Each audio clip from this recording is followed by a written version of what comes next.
बिस्मिल्लाहिर्रहमानिर्रहीम। अस्सलाम वालेकुम स्टूडेंट्स, क्या हाल है? ठीक है आप लोग?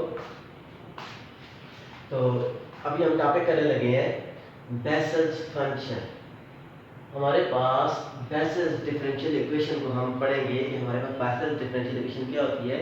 आपको क्वेश्चन भी आ सकता है, state and proof vessels differential equation. पिछली दफ़ा भी ये क्वेश्चन आया हुआ था, 10 नंबर का क्वेश्चन था, इंपॉर्टेंट क्वेश्चन है। उसके बाद हमारे पास इसको गौर से देखिएगा, इंतहाई गौर से जब आप इसको देखेंगे, जब आप इसको 2-3 दफ़ा सॉल्व करेंगे तो ये थोड़ा सा मुश्किल है, मुश्किल इतना नहीं है, लेकिन जब आप इसको सॉल्व करेंगे, अगर आपको कंसेप्ट आते हुए तो आप इजीली इसको सॉल्व कर सकेंगे। तो हम इसको स्टार्ट करते हैं। हमने सबसे पहला लेक्चर किया था series solution about ordinary point, फिर उसके बाद series solution about singular regular singular point. तो अब ये तीसरा टॉपिक था बेसल डिफरेंशियल इक्वेशन। जो हमारे पास एक डिफरेंशियल इक्वेशन थी x square d square y over dx square plus x into dy bye dx plus x square minus n square y is equal to 0। तो इसको हम कहते हैं कि it is known as Bessel's differential equation, और d square y over dx square plus 1 over x dy bye dx plus 1 minus, अगर x square सबके साथ डिवाइड कर दें तो 1 minus n square over x square into y is equal to 0। तो ये हमारे पास क्या आ गया था, इज इक्वल टू 1 आ गया था। इसको इक्वेशन नंबर 1 कह दें। तो अब हमारे पास ये था कि इफ हमें पता है कि x इज इक्वल टू 0 पर ये इक्वेशन क्या हो जाएगी, is a regular singular point. क्योंकि हमारे पास जैसे देखिए p नॉट ऑफ x क्या है, x स्क्वायर है, तो हमारे पास p नॉट ऑफ x हमारे पास p not of x is equal to 0 हो जाएगा। कब at x is equal to 0 पर हमारे पास ये टर्म क्या हो जाएगी, 0 हो जाएगी। तो इसको छेड़ने की जरूरत ही नहीं है, क्योंकि हमें समझ नजर आ रहा है कि ये हमारे पास क्या है, एक रेगुलर सिंगुलर पॉइंट है। तो अब हम इसको सॉल्यूशन खुद से लेट करते थे कि ये हमारे पास क्या था, उसका सॉल्यूशन आ गया था किस फॉर्म में, y is equal to summation r is equal to 0 to infinity a r x की power k plus r। This is the general solution. हमने इसको कह दिया था कि इसका सॉल्यूशन इस फॉर्म में हो जाएगा कि इस तरीके से हमने पिछला सीरीज सॉल्यूशन किया था कि अगर रेगुलर सिंगुलर पॉइंट हो तो हमारे पास क्या आता है कि n प्लस x की पावर n की फॉर्म में आ जाता था। इधर n नहीं मैंने लिखा, मैंने k लिख दिया, क्योंकि n ना लिखने की बड़ी वजह मैं आगे बताता हूँ कि क्यों मैंने ये k की फॉर्म में इसको लिखा था। तो इसको हमने क्वेश्चन नंबर 2 कह दिया था कि हमारे पास लेट्स सपोज करते हैं कि ये हमारे पास सॉल्यूशन है। अब इधर d square y over dx square dy bye dx था हमारे पास, हमें y की वैल्यू सिर्फ पता थी। तो अगर इसको डिफरेंशिएट कर दें r इज इक्वल टू 0 पर, r is equal to 0 to infinity k plus r नीचे आ जाएगा, a r as it is k plus r minus 1। इसको अगेन डिफरेंशिएट कर दें, d square y by dx square r is equal to 0 to infinity k plus r into k plus r minus 1 a r x की power k plus r minus 2 minus 1 minus 1 क्या आ जाएगा, minus 2 आ जाएगा। अब ये दोनों values हम equation number 1, 2 और 3 में इक्वेशन नंबर 1 में वैल्यूज पुट आउट करेंगे। तो गौर से देखिएगा कि हमारे पास क्या आ गया था, summation r is equal to 0 to infinity, इधर सिर्फ d स्क्वायर y और dx स्क्वायर था, तो a r into k plus r minus 1 into k plus r x की power k plus r minus 2 plus 1 over x into r is equal to 0 to infinity k plus, ये हमारे पास 1 over x as it is. तो dy bye dx की value 1 minus n square over x square. तो y की value हमारे पास क्या थी, summation r is equal to 0 to infinity. तो ये हमने एज इट इज लिखी। अब देखिए हमारे पास कॉमन क्या क्या था। इधर हमारे पास summation r is equal to 0 to infinity, इधर भी summation r is equal to 0 to infinity, इधर भी summation r is equal to 0 to infinity. ये कॉमन है, ये हमने कॉमन ले लिया। a r इसमें भी है, इसमें भी है, इसमें भी है, हमने a r भी कॉमन ले लिया। तो अब रिमेनिंग टर्म हमारे पास एक ये वाली टर्म थी k plus r minus 1 into k plus r x की power k plus r minus 2। उसके बाद हमारे पास k plus r 1 over x, जब हम इसको अगर मल्टीप्लाई करेंगे तो x की पावर माइनस 1 बन जाएगी। तो माइनस 1 जब आगे जाएगा तो हमारे पास क्या आएगा, power base same power add हो जाती है, माइनस 1 इंटू माइनस 1 माइनस 2 आ गया। ऐसा तो हमने ये लिख दिया k प्लस r x की power k plus r minus 2। उसके बाद हमारे पास हम इसको डायरेक्ट क्या लिखेंगे, जब हम इसको मल्टीप्लाई करेंगे अंदर 1 के साथ, जब मल्टीप्लाई करेंगे तो 1 के साथ जब अंदर मल्टीप्लाई करेंगे तो सिर्फ हमारे पास क्या आ जाएगा, a r बाय कॉमन क्या हुआ था, इधर सिर्फ हमारे पास x की पावर k प्लस r और प्लस n स्क्वायर और x स्क्वायर था, तो x पावर ऊपर जाएगा तो माइनस 2 हो जाएगा, क्योंकि बेसिस सेम हो पावर क्या हो जाती है, सब कैंसिल हो जाती है, इज इक्वल टू 0। ये हमारे पास आ गया। तो अब हमने क्या किया था कि इधर इन तीनों में k plus r minus 2 common है, तो ये कॉमन ले लें। हमारे पास a r into k plus r whole square. तो अब हमारे पास ये टर्म क्या आ गई थी कि हम इसको क्या कहते थे कि x की पावर k प्लस आर, हमने k प्लस आर माइनस 2 इधर कॉमन लिया, तो इधर k plus r minus 1 k plus r ये हमारे पास आ गया था, plus as it is k plus r ये वाला हमारे पास आ गया था, प्लस माइनस n स्क्वायर ये हमारे पास आ गया था।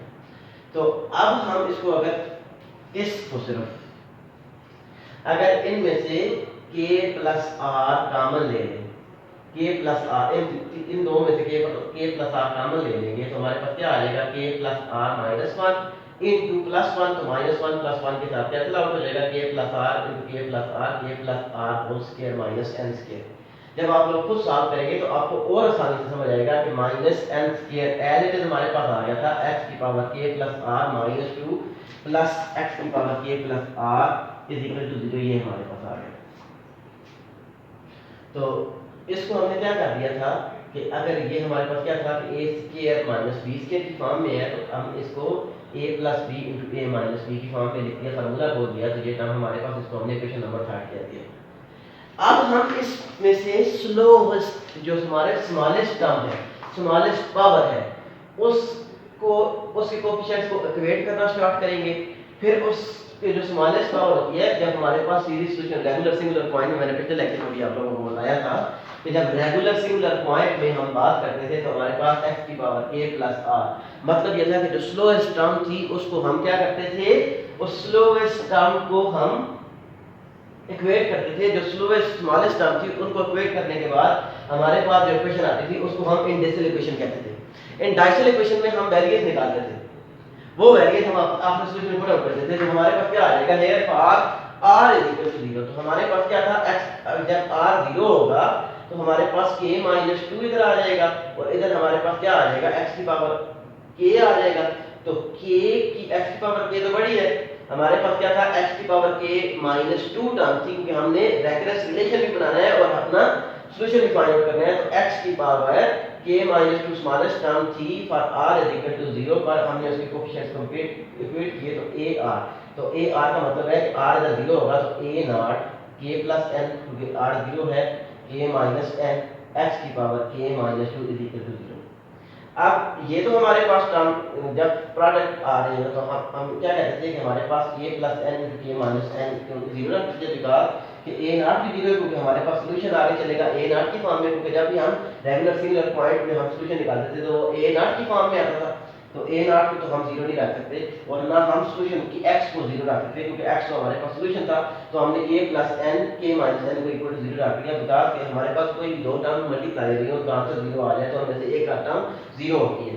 तो इसको हमने क्या कह दिया था कि ये हमारे पास फार्मूला बन गया था k plus n into k minus n, k square minus n square is equal to 0, so k is equal to plus minus n, these are the roots। Indicial equation को हम सॉल्व करते थे, ये हमारे पास roots आ गए थे। तो उसके बाद नेक्स्ट हम क्या करते थे, रेकरेंस रिलेशन बनाते थे। रेकरेंस रिलेशन बनाकर हम अपने कोएफिशिएंट्स की वैल्यू, ये जो कोएफिशिएंट्स होते थे a0 a1 a2 a3 की सारी की वैल्यूज हम फाइंड आउट करते थे। तो हमारे पास क्या था कि हम फिर उसके बाद नेक्स्ट टर्म में, क्योंकि हमारे पास इधर x की पावर k माइनस 2 थी, इससे बड़ी टर्म क्या हो जाएगी, इससे बड़ी टर्म k माइनस 1 हो जाएगी ना। तो हमने क्या किया कि k माइनस को होड़ से देखिए k माइनस 1 कब बनेगा, कि जब हमारे पास r इज इक्वल टू 1 होगा, r इज इक्वल टू 1 होगा तो ये टर्म क्या बन जाएगी, k माइनस 1 बन जाएगी। तो k प्लस 1 तो ये बड़ी टर्म है, इसको तो हम नेग्लेक्ट करेंगे क्योंकि हम छोटी सी बड़ी टर्म्स को इक्वेट करते थे। तो नाउ कोएफिशिएंट हम इक्वेट करेंगे किसकी, x की power k minus 1, then we will get that r is equal to 1। कब, जब r 1 होगा तो we will get x की पावर k minus 1, तो a1 ऐसे जैसे हमारे पास a1 आ जाएगा, उसके बाद k plus 1 plus n, k plus 1 minus n, तो ये हमारे पास आ गया था x की power k minus 1 is equal to 0। तो अब हम इसको कह सकते थे कि हमारे पास a1 is equal to, ये टर्म हमारे पास आ गई थी a plus b a minus b, a square minus b square हमारे पास आ गया था, तो a1 ये is equal to 0 हमारे पास आ गई। अब हमने क्या कहा था कि हम इधर अब ये इक्वेशन बन गई थी, हम इस टर्म को 0 नहीं रख सकते थे, वजह ये थी कि हमारे पास k प्लस 1 उसके माइनस n के जब इसको 0 रखेंगे तो हमारे पास k की वैल्यू पहले से 2 आ चुकी है, हमारे पास k की वैल्यू चेंज हो जाएगी तो सारे का सारा सॉल्यूशन खराब हो जाएगा। तो हम क्या कहते हैं कि ये टर्म तो नॉट इक्वल टू 0 है, बिकॉज पॉसिबल ही नहीं है, हमारे पास सॉल्यूशन पहले से k का आ गया है। तो हमने क्या कहा कि a1 इक्वल टू 0। हमने जब इसको ये कहा था कि a1 जब इक्वल टू 0 हो जाएगा तो हमारे पास, हम अब नेक्स्ट टर्म के लिए जाते हैं कि हमारे पास रेकरेंस रिलेशन कब बनता है। रेकरेंस रिलेशन उस वक्त बनता है कि जब हमारे पास x की हाईएस्ट टर्म को इक्वेट करते थे। तो इधर x की हाईएस्ट टर्म कौन सी थी, k प्लस r। अब हमारे पास इधर x की power k plus r minus 2 है, तो हम इस टर्म को x की पावर k प्लस r बनाना चाह रहे हैं। मतलब ये है कि हम इसको इक्वेट करेंगे तो इधर भी k प्लस r होना चाहिए। तो अगर हम समेशन को मूव करवा दें, इधर हमारे पास k प्लस r कब बनेगा कि जब हमारे पास ये 2 कैंसिल आउट हो जाएगा। ये 2 कब कैंसिल आउट होगा कि जब हम r प्लस 2, r को r की जगह हम एक्सचेंज कर दें r प्लस 2, तो r plus 2 minus 2 cancel out हो जाएंगे, तो k plus r plus 2 minus 2 cancel out हो जाएगी, तो क्या आ जाएगा, k प्लस r आ जाएगा। तो ये कब आएगा कि जब हम इसको r को मूव करवाएंगे, क्योंकि हमारे पास जब r को मूव करवाएंगे ये टर्म भी हमारे पास आ जाएगी, इधर भी r की जगह r प्लस 2 आ जाएगा, इधर भी r की जगह r प्लस 2 आ जाएगा, इधर भी r की जगह r प्लस 2 आ जाएगा। तो ये हमारे पास a into r plus 2 k plus r plus 2, क्योंकि एक r की जगह r प्लस 2 हमारे पास आ जाता है, k plus r plus 2 minus n f की पावर k प्लस r। इधर हमारे पास इस टर्म को हमें छेड़ना ही नहीं, क्योंकि इधर हमारे पास क्या था कि ये हमारे पास एज इट इज इधर आ जाएगा, तो a r into x की power k plus r is equal to 0, ये टर्म हमारे पास आ गई। तो अब इनको छोड़ दें, हमने को कोएफिशिएंट्स को कंपेयर करना था ना, कांस्टेंट ये तो वेरिएबल साथ में आ गए थे, वेरिएबल को छोड़ दें, माइनस ए आर इस साइड पर जाएगा तो माइनस ए आर आ जाएगा, तो ए आर प्लस 2 ये टर्म हमारे पास क्या आ जाएगी, डिवाइड कर दें तो ये हमारे पास क्या आ गया था, इसको हमने रेफरेंस रिलेशन कह दिया था। अब इसी रेफरेंस रिलेशन से हम अपने सारे के सारे पॉइंट्स की वैल्यू निकालेंगे, क्योंकि हमें सिर्फ इधर वैल्यू क्या निकली है, अभी a1 की वैल्यू निकली है। तो उसके बाद हमारे पास a2 a3 a4 a5 a6 अब तो सब की वैल्यू निकालनी है। तो अब इधर से देखिए कि जब हम इसमें r equal to 1 put out करेंगे तो ये हमारे पास क्या आ जाएगा, a3 आ जाएगा माइनस इंटू a1, क्योंकि a r है तो a माइनस a1 का मतलब है कि a1 क्या है, 0 है, तो ये टर्म भी 0 हो जाएगी। अब इधर से देखिए r3 भी 0 हो जाएगा। अगर हम इवन टर्म सारी r टर्म पुट आउट करेंगे तो 1 3 5 7 के लिए हमारे पास a3 a5 a7 ये सारी टर्म 0 हो जाएगी। हमारे पास सॉल्यूशन और आसान हो गया था। हम सिर्फ क्या करेंगे कि इधर हमारे पास दो केसेस राइज हो गए थे, हम सॉल्यूशन सिर्फ इवन के लिए लिखेंगे, क्योंकि इवन टर्म के लिए हमारे पास सॉल्यूशन आएगा। तो अब हमारे पास इवन टर्म्स के लिए हमारे पास दो केसेस आ गए थे कि या तो प्लस n था या माइनस n था, क्योंकि हमारे पास इंडायरेक्ट इक्वेशन में हमारे पास जब k प्लस n होगा तो हमारे पास इधर क्या आ जाएगा, सेम एलिमेंट हमारे पास आ जाएगा, क्योंकि हमारे पास k क्या था कि k हमारे पास इसकी जगह k की जगह हम n की वैल्यू पुट आउट कर दें तो n प्लस n क्या आ जाएगा, 2n आ जाएगा। इस तरह हम सॉल्यूशन फाइंड आउट करते थे, a हमारे पास m into m1 अगर 1 आता था तो n की जगह हम 1 पुट आउट करते थे। इधर हम m नहीं रखा, हमने k रखा था, क्योंकि n हमारे पास इधर से निकल आया था। यही वजह थी कि इधर मुझे n नहीं रखना पड़ा था बल्कि k रखना पड़ा था, क्योंकि आप आगे जाकर कंफ्यूज हो जाते, इधर n प्राइम मुझे कहना पड़ता था, इधर मैंने k रख दिया था। तो सॉल्यूशन हमारे पास क्या आ जाएगा कि a r, तो हमारे पास k की जगह n पुट आउट करेंगे 2n प्लस r प्लस 2, इधर हमारे पास क्या आ जाएगा n पुट आउट करेंगे तो माइनस n के साथ कैंसिल आउट हो जाएगा, सिर्फ हमारे पास क्या आ जाएगा r प्लस 2 हमारे पास आ गया था। तो अब हमें किसकी वैल्यू चाहिए, क्योंकि हमें सिर्फ इवन टर्म्स की वैल्यू चाहिए 0 2 4 6 8 10। तो अब हम क्या करेंगे, इसकी वैल्यू पुट आउट कर देंगे जब r इक्वल टू 0 होगा इस इक्वेशन में, r इक्वल टू 0 होगा तो हमारे पास क्या आ जाएगा, इधर a नॉट हमारे पास आ जाएगा a नॉट, तो r इधर हमारे पास क्या था 0 था, क्योंकि हमने r की वैल्यू को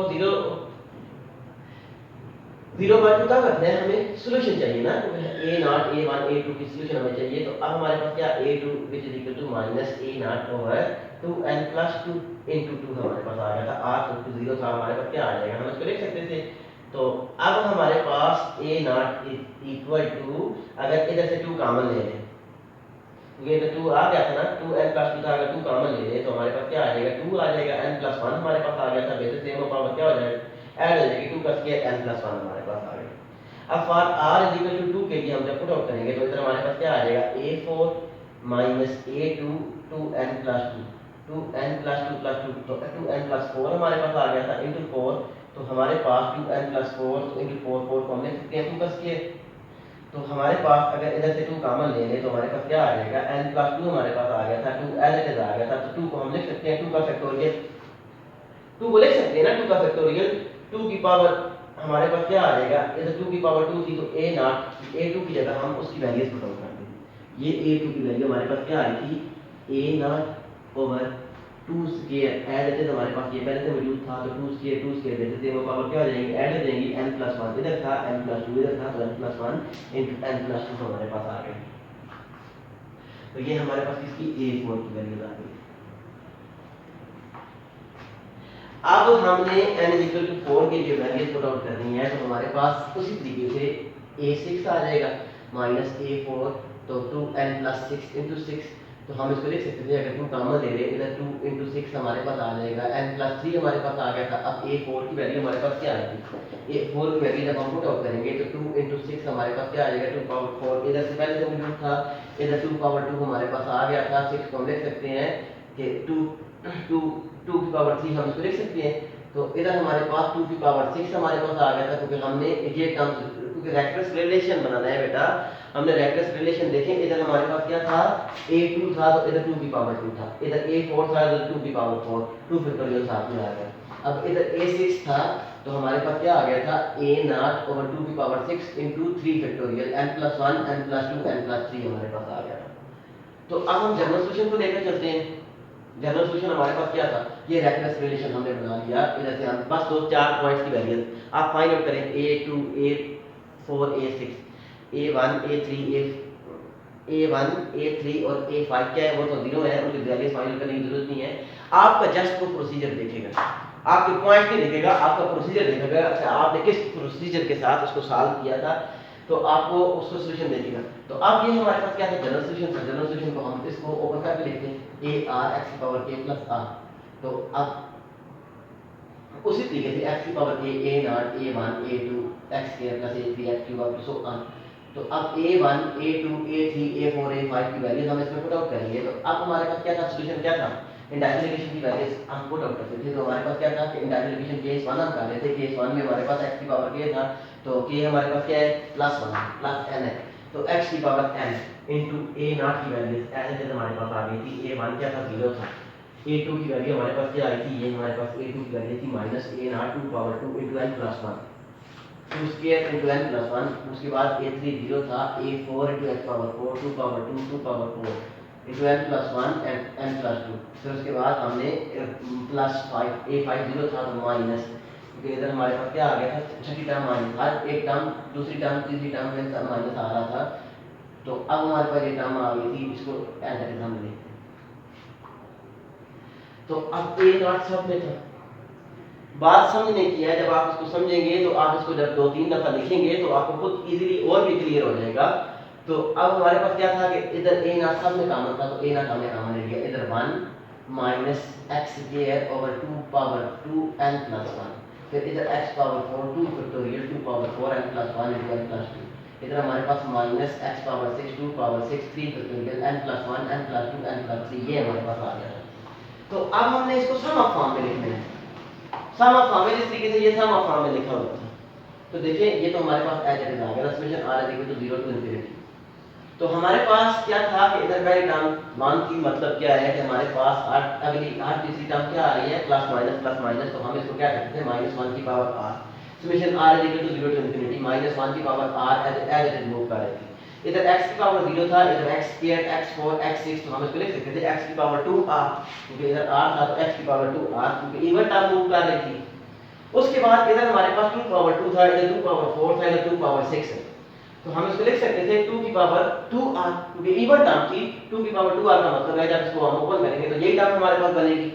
अब हमारे पास इधर क्या था कि इधर 1 फैक्टोरियल था, इधर 2 फैक्टोरियल था, इधर 3 फैक्टोरियल था, तो हम इसको लिख सकते थे r फैक्टोरियल, क्योंकि इधर 0 फैक्टोरियल 1 होता है, तो 1 फैक्टोरियल 2 फैक्टोरियल। तो अब हमारे पास इधर मूव कर रहा था n plus 1 n plus 2 n plus 3 up to हम मूव कर रहे थे, जो लास्ट टर्म थी वो n प्लस r थी। तो ये तो हमारे पास आ गया था रेकरेंस रिलेशन। अब हम इस रिलेशन में a0 की वैल्यू ए नॉट की वैल्यू अगर खुद से लेट कर दे a naught is equal to 1/2 power n into n plus 1 gamma. n plus 1 gamma function किसके इक्वल होता है? n plus 1 gamma is equal to n factorial.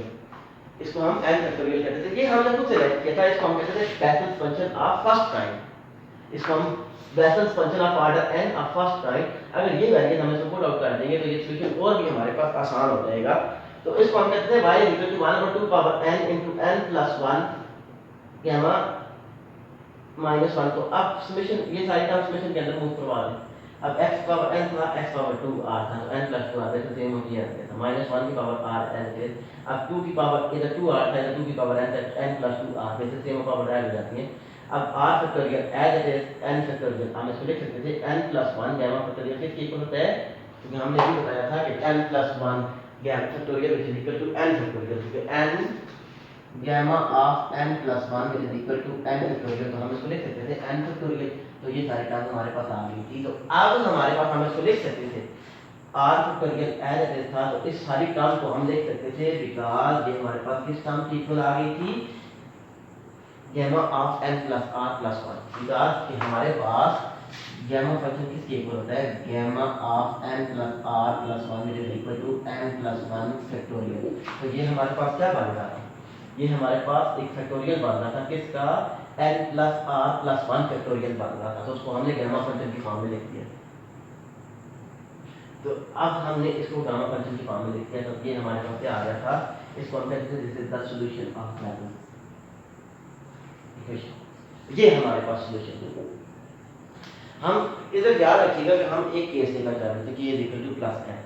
तो इसी को हमने क्या किया था? above a function is called Bessel's function of first kind of order n and denoted by jn। इसको हम jn के साथ हम डिनोट कर दें तो ये हमारे पास क्या आ गया था? Bessel's function of first kind हमारे पास with respect to jn आ गया था। अब हमारे पास केस दो केस राइट हुए थे k is equal to minus n। तो जब k is equal to minus n जब हम पुट आउट करेंगे वो सारा काम करने की जरूरत नहीं है। हमारे पास क्या आ जाएगा? n की जगह पे इधर हमारे पास n था उधर माइनस n पुट आउट कर दें तो माइनस 1 की power r factorial as it is n minus इधर n था तो minus n plus r plus 1 x over 2 minus n plus 2r। और कुछ करने की जरूरत नहीं है। इधर जिधर n था उधर माइनस n पुट आउट कर दे तो ये हमारे पास क्या आ गया था? सेकंड केस भी आ गया था। अब फर्स्ट केस और सेकंड केस को जब हम सॉल्यूशन लिखते थे तो हम इसको लिखते थे जनरल सॉल्यूशन हमारे पास किस फॉर्म में होता था? The general solution is of the form कि हम इसको सॉल्यूशन लिखते थे कि बेसल्स फंक्शन का सॉल्यूशन हमारे पास y is equal to a into jn of x plus b into j minus n of x। ये हमारे पास इसका जनरल सॉल्यूशन आ गया। ओके, आप लोगों को कुछ ना कुछ आइडिया हो गया होगा कि हमने क्या काम किया था। इसके लिए आप लोगों को क्या क्या पढ़ना है? सबसे पहले सीरीज सॉल्यूशन क्या होता है, क्योंकि स्टेप बाय स्टेप ये चेन जुड़ती है। फिर आगे रेफरेंस रिलेशन बादल पर चलना फर्स्ट काइंड सेकंड काइंड ये सारा कुछ हम पढ़ेंगे। ये इंपॉर्टेंट टॉपिक है। इससे रिलेटेड रेफरेंस फार्मूला भी हमारे पास एक आ जाता है कि रेफरेंस रिलेशन में क्या होता है। फिर उसके बाद हमारे पास इसके बाकी भी 2-4-5 फार्मूले हैं वो मैं आप लोगों को करवाऊंगा। बात चाहिए कि थोड़ी बहुत समझ आ गई होगी आपको। थोड़ा सा हटम आपने आप लोगों ने इधर से कंसेप्ट अपना एन नहीं लेकर चलना क्योंकि एन हमारे पास नीचे आ गया था, हमने इधर के लेकर चला। बाकी हमने और कुछ भी नहीं किया इसमें, हमने और कोई फालतू काम नहीं किया। हमारे पास ये क्या आ गया था? बेसल्स फंक्शन आ गया था। Bessel's function of first kind and Bessel's function of second kind. इसको हम बोलते थे Bessel's function of first kind और ये J N J minus N इसको हम बोलते थे Bessel's function of second kind. तो जनरल सॉल्यूशन ये हमारे पास आ गया था बेसल्स डिफरेंशियल इक्वेशन का general solution. I think that is enough for today lecture. आप इसको 2 से 3 दफ़ा लेक्चर को देखिए, फिर उसके बाद अपनी बुक में देखिए। मैंने बुक से बहुत ज़्यादा डिस्क्राइब किए।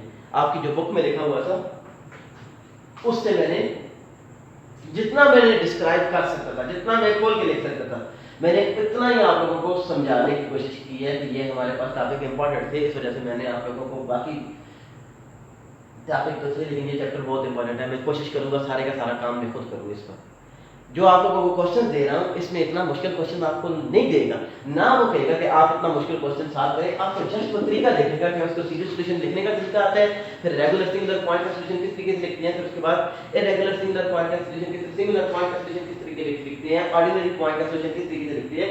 ये आप लोगों को क्या करना है, सॉल्यूशन को लिखने का तरीका आना चाहिए। बाकी वो आप लोगों को इतना मुश्किल क्वेश्चन नहीं देगा। जस्ट मैं आप लोगों को क्वेश्चन 2 से 3 क्वेश्चन करने के लिए दे रहा हूँ। एक्सरसाइज में जो क्वेश्चन है आ जाते हैं कभी कभार, लेकिन इससे पहले कभी नहीं आए। पिछली दफा भी एक फार्मूला था, वो पिछली दफा 2 क्वेश्चन में से आए हुए थे। एक 12वीं फार्मूला था, वो आगे जाकर मैं करवाऊंगा आप लोगों को। और उसके बाद ये हमारे पास बेसल्स का पूरा क्वेश्चन आया हुआ था, बेसल्स फंक्शन का एक पूरा क्वेश्चन आया हुआ था। तो आई think that is enough for today lecture. Hope so you will be understand. जब आप उसको 1-2 दफा लिखेंगे आपको और भी ज़्यादा समझ आ जाएगी। थैंक्स।